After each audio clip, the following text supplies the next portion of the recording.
참빛 한인교회 주일 예배 함께 하시는 모든 분들 우리 주 예수 그리스도의 이름으로 환영합니다. 다 함께 묵도하심으로 예배 드리시겠습니다. 어찌하여 이방 나라들이 분노하며 민족들이 헛된 일을 꾸미는가? 세상의 군왕들이 나서며 관원들이 서로 꾀하여 여호와와 그의 기름 부은 자를 대적하며 우리가 그들이 맨 것을 끊고 그의 결박을 벗어버리자 하는도다. 하늘에 계신 이가 웃으시며 주께서 그들을 비웃으시리로다. 그때의 분을 바라며 진노하사 그들을 놀라게 하여 이르시기를 내가 나의 왕을 내 거룩한 산 시온에 세웠다 하시리로다. 내가 여호와의 명령을 전하노라. 여호와께서 내게 이르시되 너는 내 아들이라. 오늘 내가 너를 낳았도다. 내게 구하라. 내가 이방 나라를 내 유업으로 주리니 내 소유가 땅끝까지 이르리로다. 아멘. 하나님 아버지 감사합니다. 저희가 드리는 이 예배를 기뻐 흠양하여 주시옵소서. 예배드리는 심령들 위해 주의 얼굴을 보이시고 은혜 베풀어 주시옵소서. 예수님의 이름으로 기도드렸습니다. 아멘.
오늘 말씀은 다니엘서 12장 1절로 3절입니다. 그때 내 민족을 호위하는 큰 군주 미가엘이 일어날 것이요 또 환란이 있으리니 이는 개국 이래로 그때까지 없던 환란일 것이며 그때에 내 백성 중 책에 기록된 모든 자가 구원을 받을 것이라. 땅의 티끌 가운데서 자는 자 중에서 많은 사람이 깨어나 영생을 받는 자도 있겠고 수치를 당하여서 영원히 부끄러움을 당할 자도 있을 것이며 지혜 있는 자는 궁창이 빛과 같이 빛날 것이요 많은 사람을 옳은 대로 돌아오게 한 자는 별과 같이 영원토록 빛나리라. 아멘.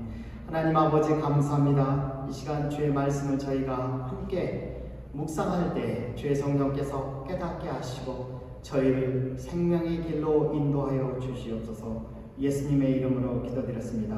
아멘. 시간이 빠르게 흐르고 있습니다. 이것이 의미하는 바가 무엇일까요?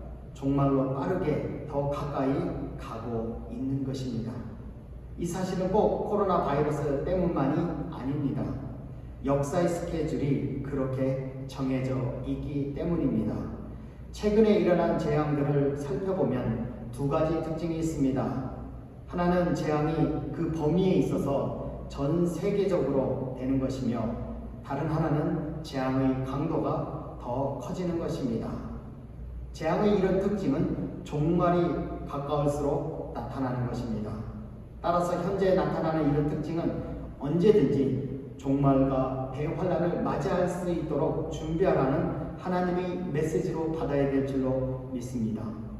오늘 말씀 다니엘서의 말씀을 통해 다가오는 대환란과 종말을 위해 우리가 무엇을 준비해야 될지 함께 살펴보겠습니다. 다니엘서의 핵심을 파악하기 위해서는 먼저 다니엘서가 기록되어 있는 상황, 다니엘서의 구조, 다니엘서의 전체적인 내용을 알 필요가 있습니다. 다니엘서가 펼쳐지는 배경은 남유다가 멸망하기 19년 전인 BC 605년 바벨론의 느부갓네살 왕이 이스라엘을 침공한 직후에 일어난 상황으로 시작합니다. 느부갓네살 왕은 아시아와 아프리카에 있는 요충지인 이스라엘을 침공하여 성전 기물을 약탈하고 많은 이스라엘 사람들을 포로로 잡아갔습니다. 그 중에는 다니엘서의 주인공들인 다니엘과 세 친구가 있었습니다. 그들은 다윗의 후손으로 사드락, 메삭, 아벤고입니다. 이들은 신앙의 영웅들로서 이들을 중심으로 다니엘서의 전반부가 전개됩니다.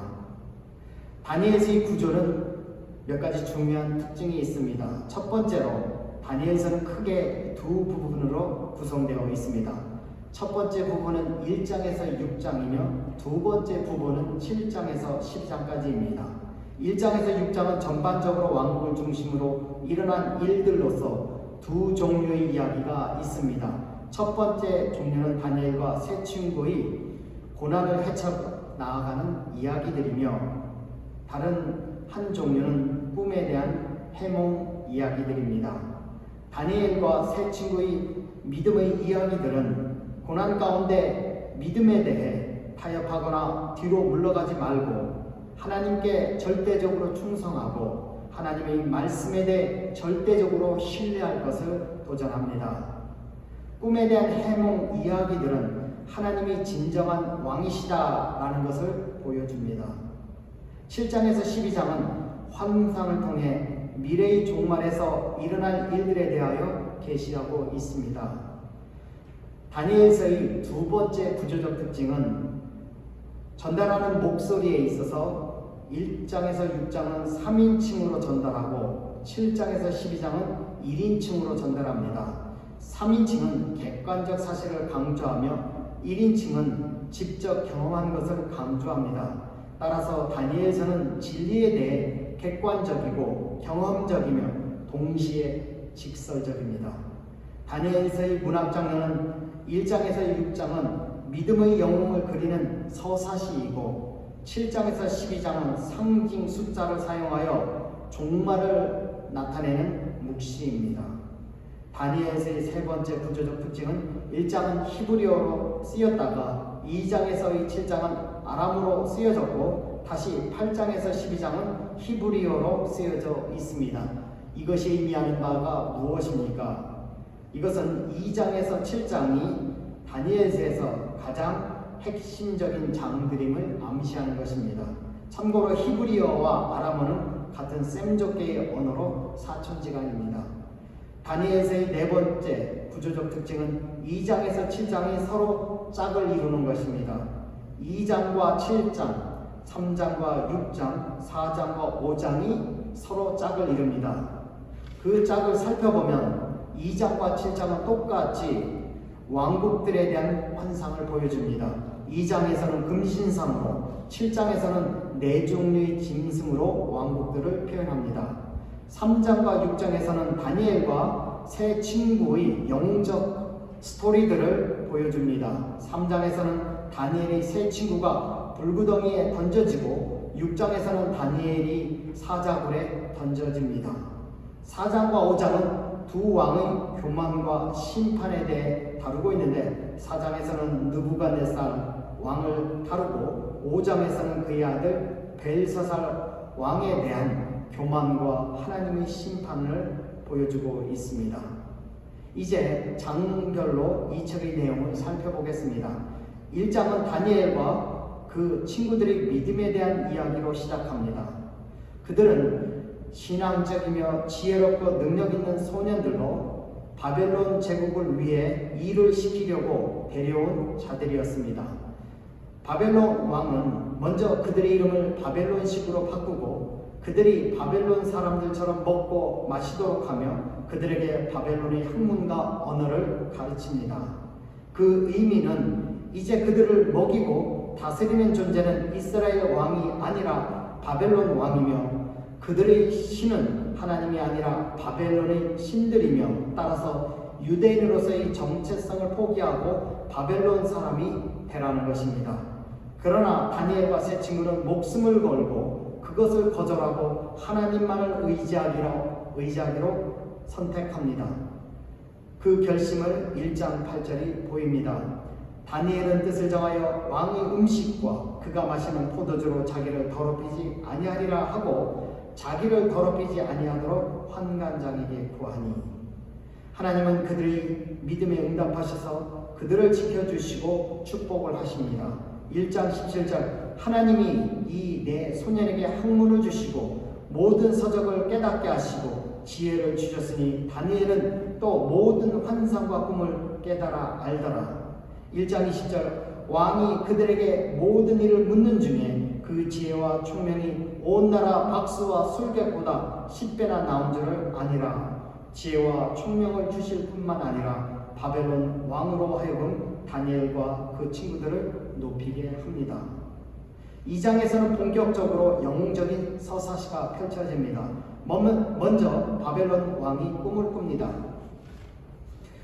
다른 사람들은 그 꿈이 무엇인지 알 수 없었지만 하나님의 계시로 다니엘은 그 내용을 알 수 있었고 해석할 수 있었습니다.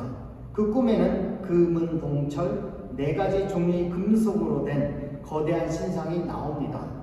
갑자기 돌 하나가 날아와서 그 신상을 산산조각 내어 바람에 날려 흔적도 없이 사라지게 하고 그 돌은 큰 산이 돼 온 땅에 가득 찼습니다. 그러면 이 꿈이 의미하는 바가 무엇입니까?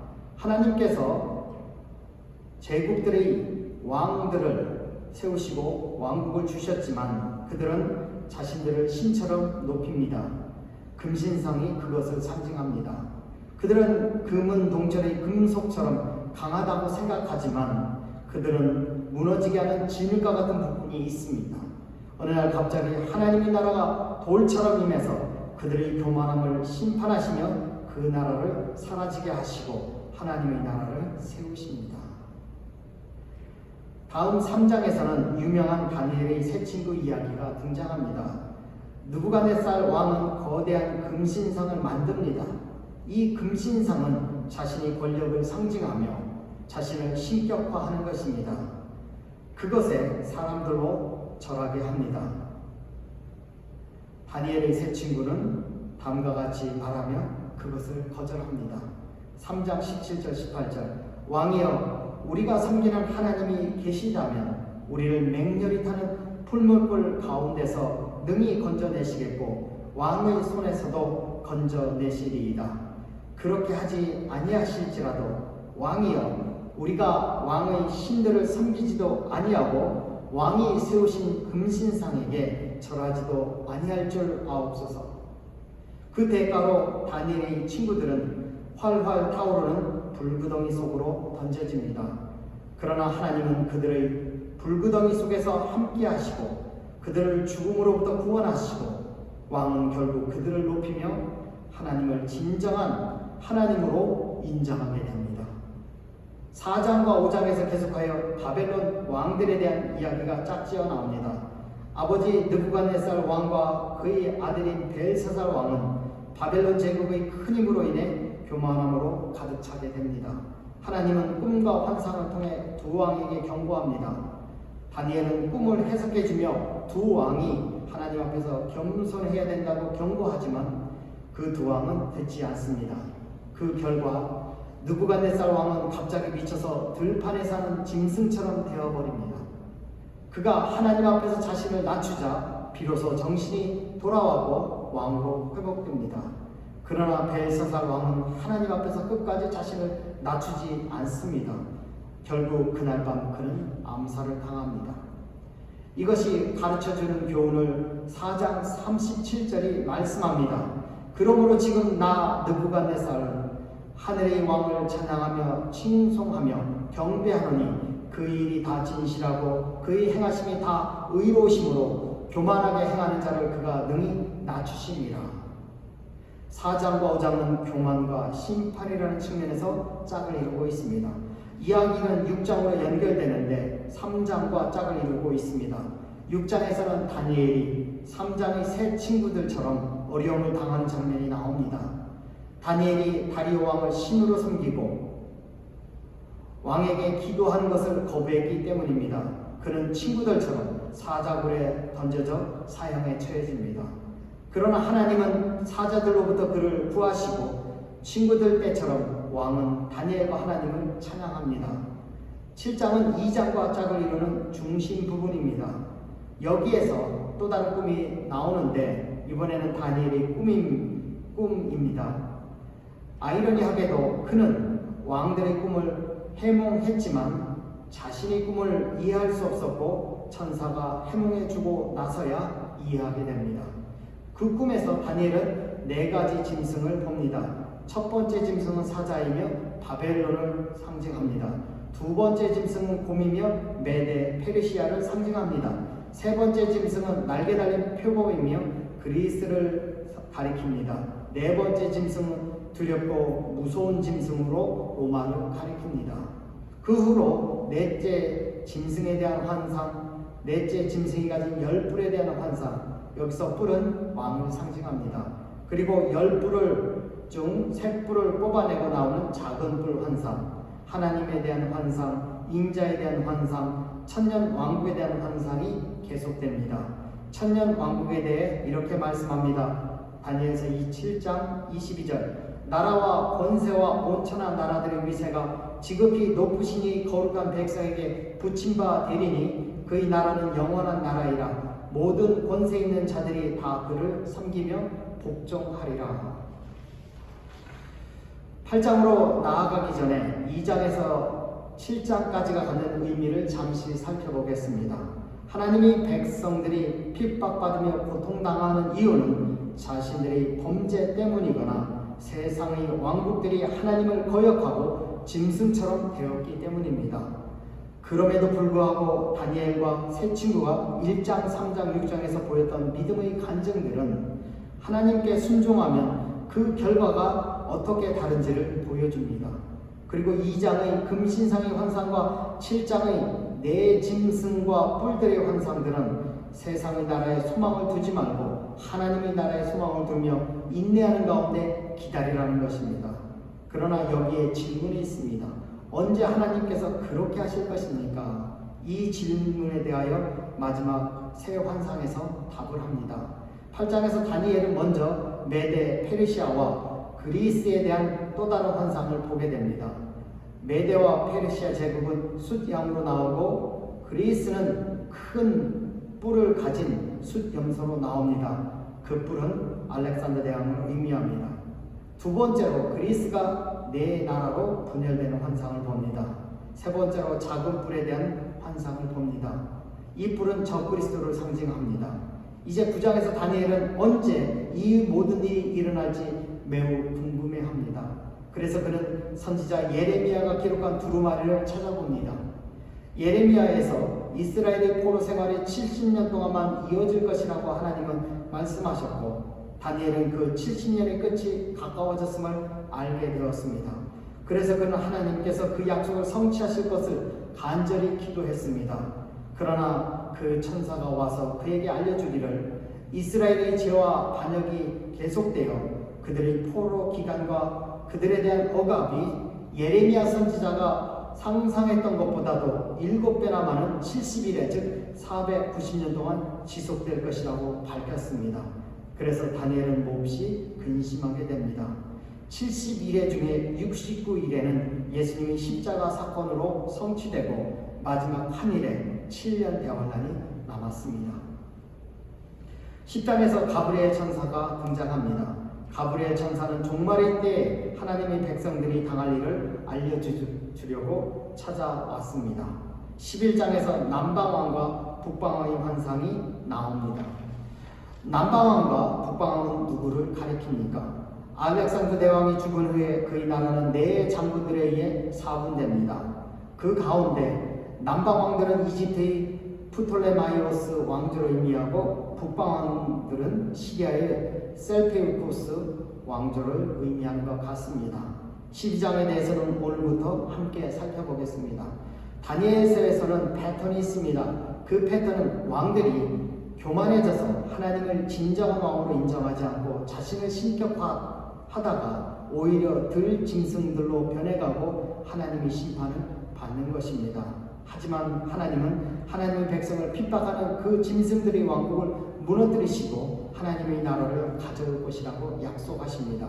따라서 다니엘서는 하나님의 백성은 하나님의 나라에 소망을 두고 언약의 말씀을 신실히 따르도록 권면합니다.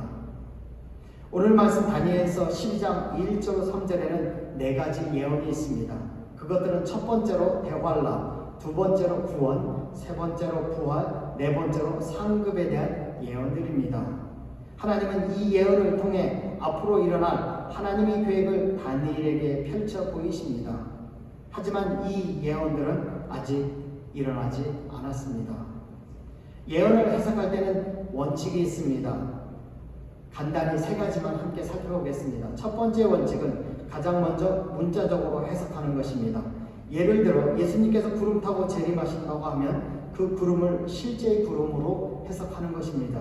두 번째 원칙은 한 지역에 나타난 일을 전 세계적인 것으로 간주하는 것입니다. 예를 들어 예수님께서 예루살렘의 멸망을 예언하셨을 때 예루살렘은 실제의 예루살렘일 수도 있지만 또한 이 세상의 상징이기도 합니다.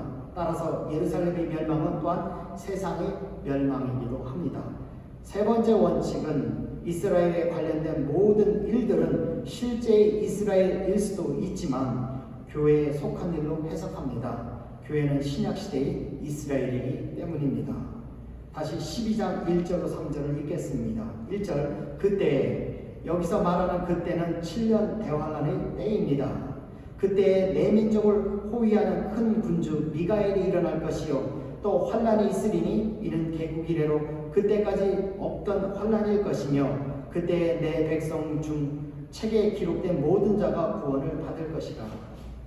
2절 땅의 티끌 가운데에서 자는 자 중에서 많은 사람이 깨어나 영생을 받는 자도 있겠고 수치를 당하여서 영원히 부끄러움을 당할 자도 있을 것이며 3절 지혜 있는 자는 궁창의 빛과 같이 빛날 것이요 많은 사람을 옳은 대로 돌아오게 한 자는 별과 같이 영원토록 빛나리라.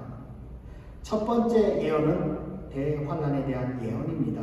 1절에서 주목할 부분은 환란입니다. 또 환란이 있으리니 환란이 있다고 했습니다. 그 환란은 개국 이래로 그때까지 없던 환란이라고 말씀합니다.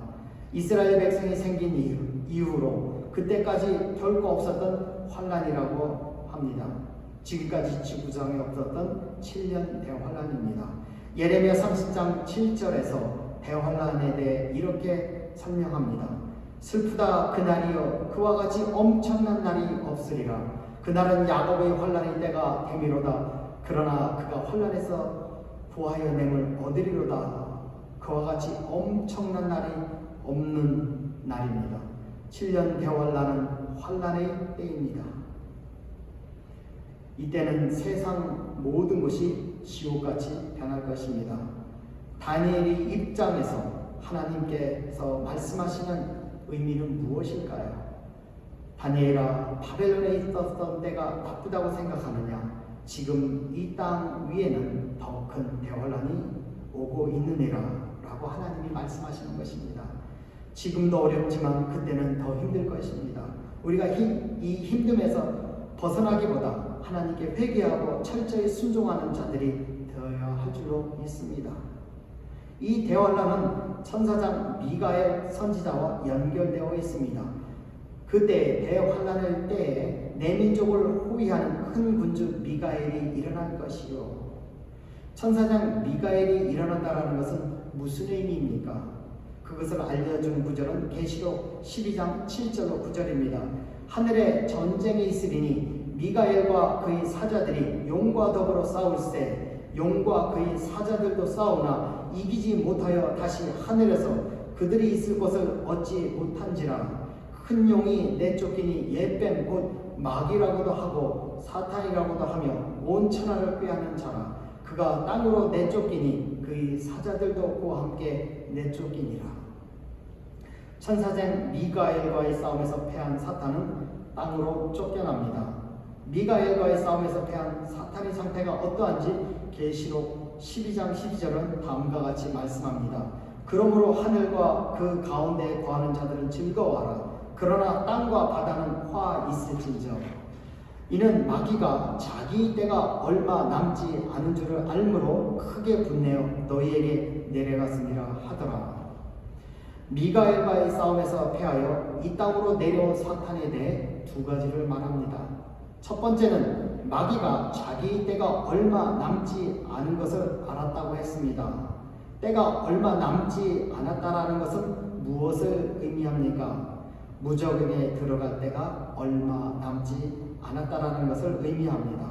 얼마 남지 않았기 때문에 어떻게 해야 합니까? 빨리 하려고 서두르다라는 것입니다.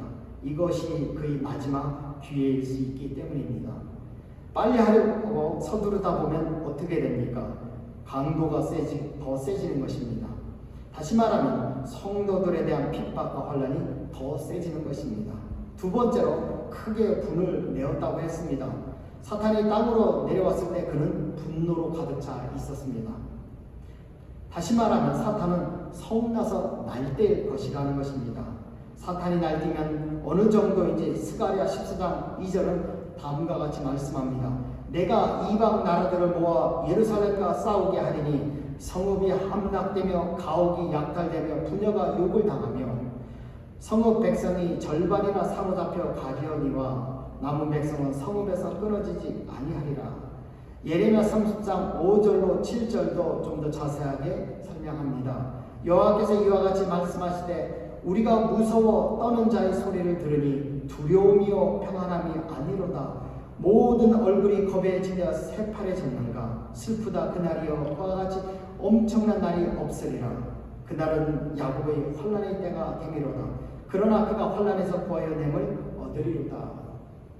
예수님도 환난이 어느 정도인지 말씀하십니다. 마태복음 24장 21절로 22절 이는 그때 큰 환난이 있겠습니다. 창세로부터 지금까지 이런 환난이 없었고 그 후에도 없으리라. 그날을 감하지 아니하면 모든 육체가 구원을 얻지 못할 것이나 그러나 택하신 자들을 위하여 그날을 감하시리라. 이것이 대환난의 시간입니다. 동시에 계시록 6장에서 19장에 의하면 하나님은 세상에 경고를 보내십니다. 인이 떼어지고 나팔이 불려지며 대접이 비워지면 전쟁과 기근과 어둠과 질병과 악마의 시간으로 변하는 것이 대환난의 시간입니다. 이때에 지구는 대학살을 경험할 것입니다. 전체가 무너지고 지구의 3분의 1이 파괴될 것입니다. 하지만 세계는 결코 이것을 이해하지 못할 것입니다. 공포가 세계를 지배할 것입니다. 이것이 첫 번째 예언, 대환란에 대한 예언입니다. 두 번째 예언은 구원에 대한 예언입니다. 그때 내 백성 중 책에 기록된 모든 자가 구원을 받을 것이라. 책에 기록된 모든 자가 구원을 받을 것이라고 합니다. 이 책의 이름은 무엇입니까? 생명책입니다. 구원받는 자들은 생명책에서 이름이 발견된 사람들입니다. 그러면 생명책은 어떤 책입니까? 이 책을 이해하려면 1세기 문화적 배경을 이해할 필요가 있습니다. 그 당시 도시들은 시민권을 가진 사람들의 이름이 적힌 주민등록부와 같은 책을 가지고 있었습니다. 그런데 만약 어떤 사람이 범죄하면 법정으로 불러서 그 이름을 그 책에서 지웁니다. 그러면 그 사람은 더 이상 시민으로 여겨지지 않습니다. 그리고 그 사람은 강제적으로 그 도시에서 나가서 다른 곳에서 살아야 합니다. 이것이 생명책에 담긴 개념입니다. 요한계시록 3장 5절은 생명책에서 이름이 지워질 수 있다고 했습니다. 이기는 자는 이와 같이 흰 옷을 입을 것이요 내가 그 이름을 생명책에서 결코 지우지 아니하고 그 이름을 내 아버지 앞과 그의 천사 앞에서 시인하리라. 생명책에서 지워진다라는 것을 어떻게 이해해야 합니까? 어떤 신학자가 이렇게 설명합니다. 이 책은 기본적으로 세상에 태어난 모든 사람의 이름을 기록하고 있습니다. 사람이 임신되어지는 순간, 즉 생명이 시작되는 순간에 사람의 이름이 이 책에 등록됩니다. 생명이 시작될 때 이 책에서 이름이 없는 사람은 없습니다. 그리고 사람이 복음에 대해 책임 있는 나이가 되었을 때 복음을 듣고 예수 그리스도를 구주로 영접하면 그 사람의 이름 옆에 회심의 날짜가 기록됩니다. 그러나 예수님을 영접하지 않으면 생명책에서 이름이 지워집니다. 우리 모두는 하나님 앞에 섰을 때 하나님은 생명책에서 우리 이름이 있는지 확인하시고 있으면 천국으로 보내시고 없으면 지옥으로 보내실 것입니다. 믿지 않고 죽어서 천국에 가면 하나님 앞에 서면 다시 생명책에 기록될 기회가 있습니까? 없습니다. 천국에서는 세컨 찬스가 없습니다. 대환란의 기간 동안 예수님을 믿는 자들이 있습니까? 예, 있습니다. 스가랴 13장 8절 9절은 이렇게 말씀합니다. 여호와가 말하노라. 이 온 땅에서 3분의 2는 멸망하고 3분의 1은 거기 남으리니 내가 그 3분의 1을 불 가운데에 던져 은같이 연달하며 금같이 시험할 것이라. 그들이 내 이름을 부르리니 내가 들을 것이며 나는 말하기를 이는 내 백성이라 할 것이요 그들은 말하기를 여호와는 내 하나님이시라 하리라. 세계에서 3분의 1은 대환란을 지나고 남는다고 했습니다. 하나님은 대환란을 기회로 사용할 것입니다. 어떤 기회입니까? 대환란은 퀴즈라는 시간입니다. 경건한 자와 경건하지 않는 자를 구별하는 시간입니다. 이 시간을 통해서 남은 자들은 그리스도와 함께 천년 왕국에서 천년을 다스릴 것입니다. 다니엘서 7장 18절과 27절이 천년 왕국에 대해 말씀합니다. 지극히 높으신 이 성도들이 나라를 얻으리니 그 누림이 영원하고 영원하고 영원하리라. 나라와 권세와 온 천하 나라들이 위세가 지극히 높으신 이 거룩한 백성에게 붙임 바 되리니 그의 나라는 영원한 나라이라. 모든 권세 있는 자들이 다 그를 섬기며 복종하리라. 세 번째 예언은 부활에 대한 예언입니다. 2절을 보시면 땅의 티끌 가운데서 자는 자 중에서 많은 사람이 깨어나 영생을 받는 자도 있겠고 수치를 당하여서 영원히 부끄러움을 당할 자도 있을 것이며, 이 구절은 예수님을 믿고 죽었거나 대환란 기간에 죽은 성도들은 어떻게 됩니까?에 대한 답입니다. 주위에서 보실 것은 이 구절은 모든 사람들에 대한 부활을 말씀하는 것이 아닙니다. 대환란이 끝난 후에 예수님을 믿는 그리스도인들만 부활할 것입니다. 이것이 첫째 부활입니다. 첫째 부활을 설명하는 구절은 계시록 20장 4절로 6절입니다. 또 내가 보좌들을 보니 거기에 앉은 자들이 있어 심판하는 권세를 받았더라. 또 내가 보니 예수를 증언함과 하나님의 말씀 때문에 목배임을 당한 자들의 영혼들과 또 짐승과 그의 우상에게 경배하지 아니하고 그들의 이마와 손에 그의 표를 받지 아니한 자들이 살아서 그리스도와 더불어 1000년 동안 왕노릇하리니 그 나머지 죽은 자들을 그 1000년이 차기까지 살지 못하리라. 이것이 첫째 부활이라. 이 첫째 부활에 참여하는 자들은 복이 있고 거룩하도다. 둘째 사망이 그들을 다스리는 권세가 없고 도리어 그들이 하나님과 그리스도의 제사장이 되어 1000년 동안 그리스도와 더불어 왕노릇하리라. 그러나 예수님을 거절한 사람들은 여전히 무덤에 있을 것입니다. 그들은 1000년 동안 부활하지 못할 것입니다. 1000년 후에는 믿지 않는 사람들도 부활할 것입니다. 이것이 둘째 부활입니다. 둘째 부활에 대해 계시록 20장 11절에서 15절이 말씀합니다. 네 번째 예언은 상급에 대한 예언입니다. 3절 지혜 있는 자는 궁창의 빛과 같이 빛날 것이요 많은 사람을 옳은 대로 돌아오게 한 자는 별과 같이 영원토록 빛나리라.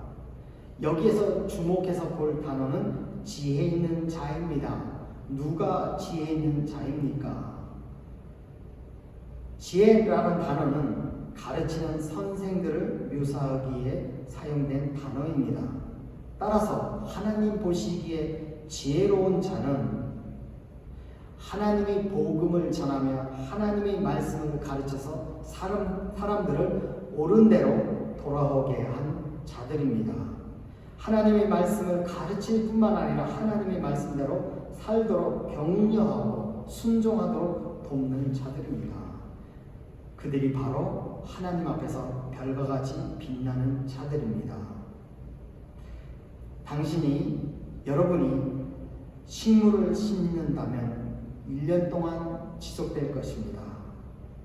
더 나아가 평생 동안 지속되는 것을 보기를 원하신다면 나무를 심으시기 바랍니다.